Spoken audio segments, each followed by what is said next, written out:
The mid-1980s were defining years for the Deeper Life Bible Church.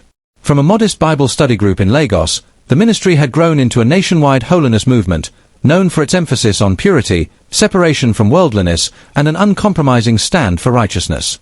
Under the leadership of Pastor William Kumuyi, the church became a beacon of revival, preaching a message that called men and women to turn from sin and embrace a life of integrity before God. In those days, Deeper Life was different. Its members were recognized by their modest dressing, disciplined lifestyle, and spiritual seriousness. Many admired the movement, but others criticized it, calling its doctrines too strict, its rules too rigid, and its people too holy for modern society. Yet at the center of it all stood one man, Pastor W.F. Kumuyi.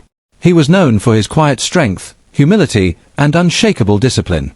A mathematics lecturer turned preacher, he carried an aura of simplicity and divine authority. His messages on holiness and integrity pierced hearts and challenged lifestyles. He was not a man who sought attention or popularity, his life itself was his message. But one question would soon shake the faith of many. What happens when a man known for purity is falsely accused of the very sin he warns others to flee from?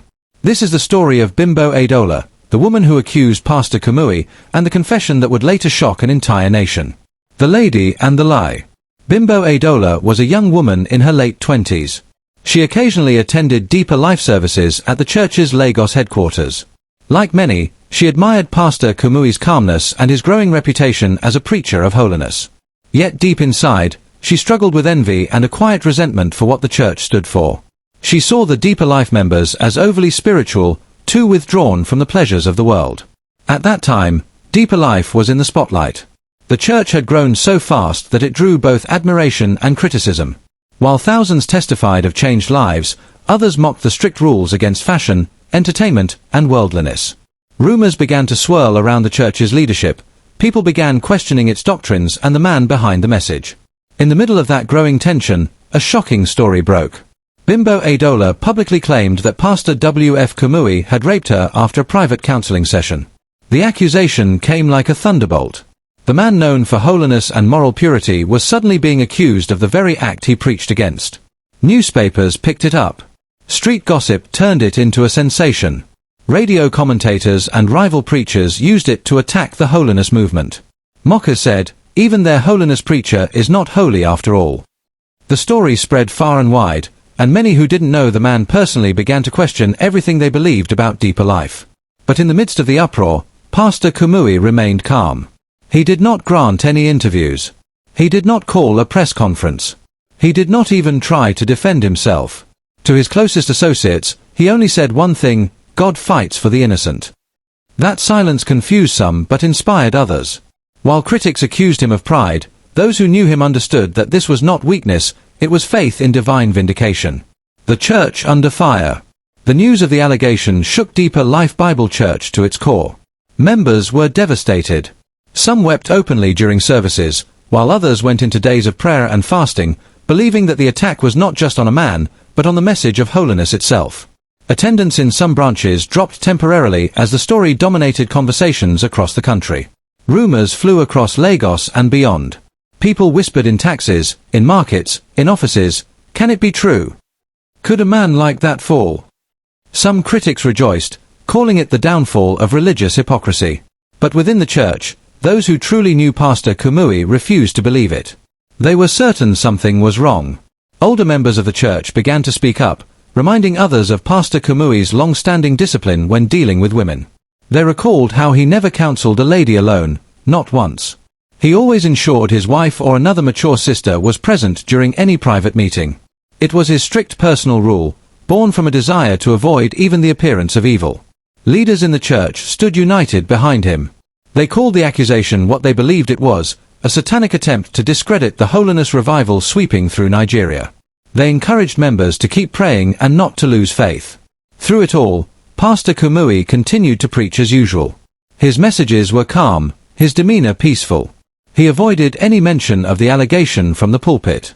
Week after week, he spoke about purity, integrity, and faith in God, as though nothing had happened.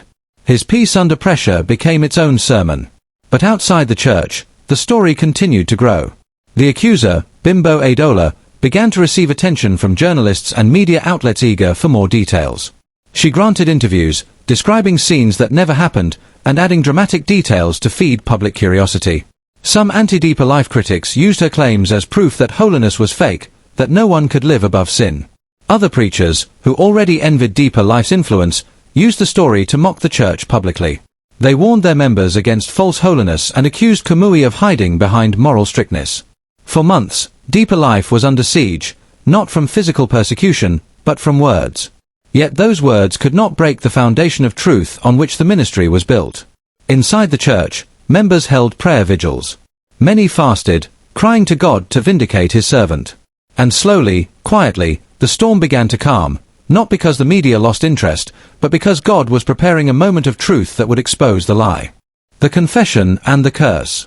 Months passed after the scandal, and the noise surrounding the accusation gradually began to fade.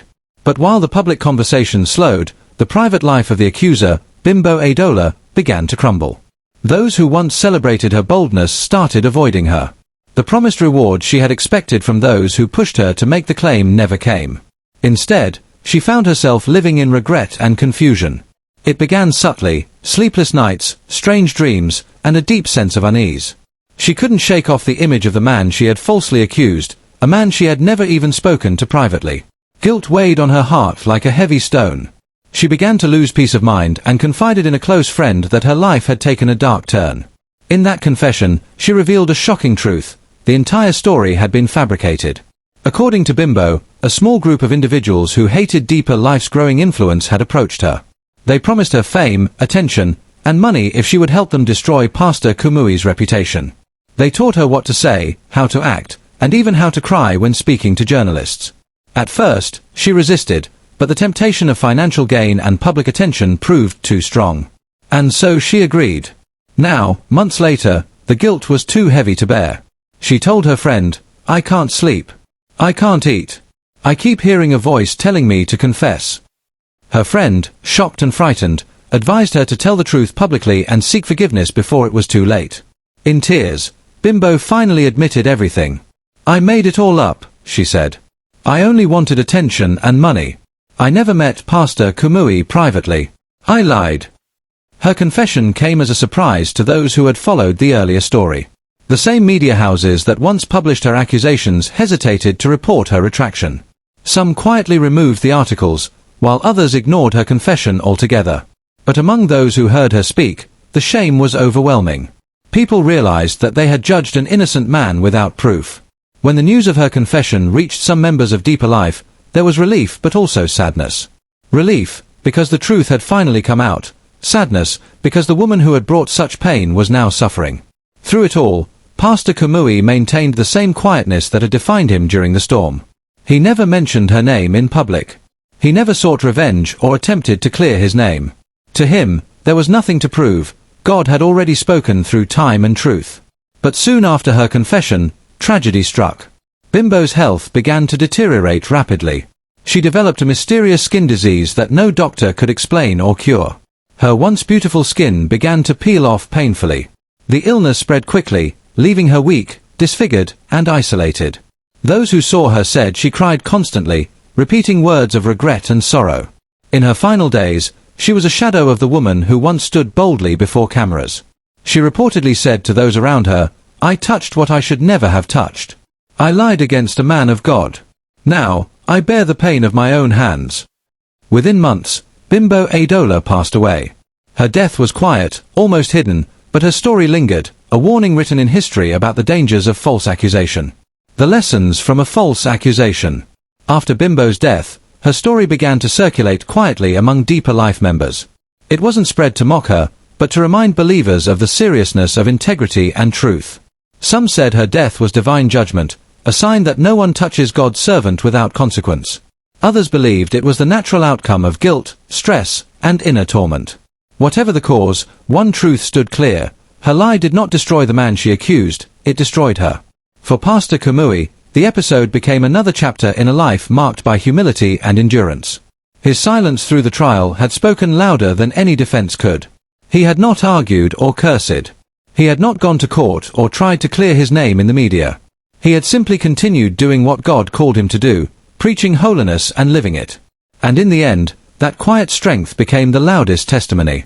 The church that had once been mocked grew even stronger. Attendance multiplied, and people began to see Deeper Life not just as a strict church, but as a movement founded on truth.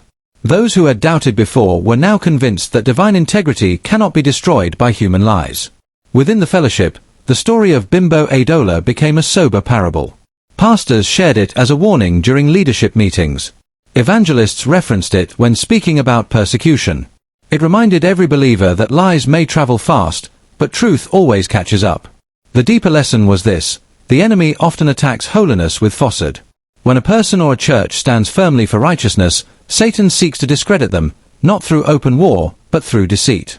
Yet time and truth always vindicate the innocent. Those who wait on God's justice never wait in vain. The tragedy of Bimbo's life became a moral warning for generations after her. Never lie against a servant of God. Never allow bitterness, greed, or attention-seeking to push you into destroying another's name. What begins as a harmless lie may end as a lifelong curse. The God who vindicates. The story of Bimbo Adeola and Pastor W.F. Kumuyi is not just about scandal. It is about integrity, patience, and divine vindication. It shows how truth, though delayed, never dies. It teaches that character is not proven in comfort, but in crisis. When the false accusation came, Pastor Kumuyi did not defend himself, he allowed God to do it. And in the end, time revealed who was right. There are lessons in this story for everyone. False accusations can destroy reputations, ministries, and lives, but truth cannot stay buried forever. Every lie has an expiry date. God's servants are not defended by arguments or social campaigns, they are defended by time and truth. Every tongue that rises in judgment against the innocent will, one day, answer to God. What the world saw as silence was not weakness, it was wisdom. What appeared as surrender was actually strength. Pastor Kumuyi's calm response demonstrated a truth every believer must remember. When you know your hands are clean, you don't have to fight, God will. And indeed, he did. Years later, Deeper Life continued to thrive, the holiness message spread across continents, and the man who once stood accused remained untarnished in integrity. The lie died, but the truth lived on. In the end, Pastor Kumuyi's silence became his greatest defense. And through his example, countless believers learned that the God who vindicates never sleeps. Truth may be buried by falsehood, but it always rises, stronger, brighter, and undeniable.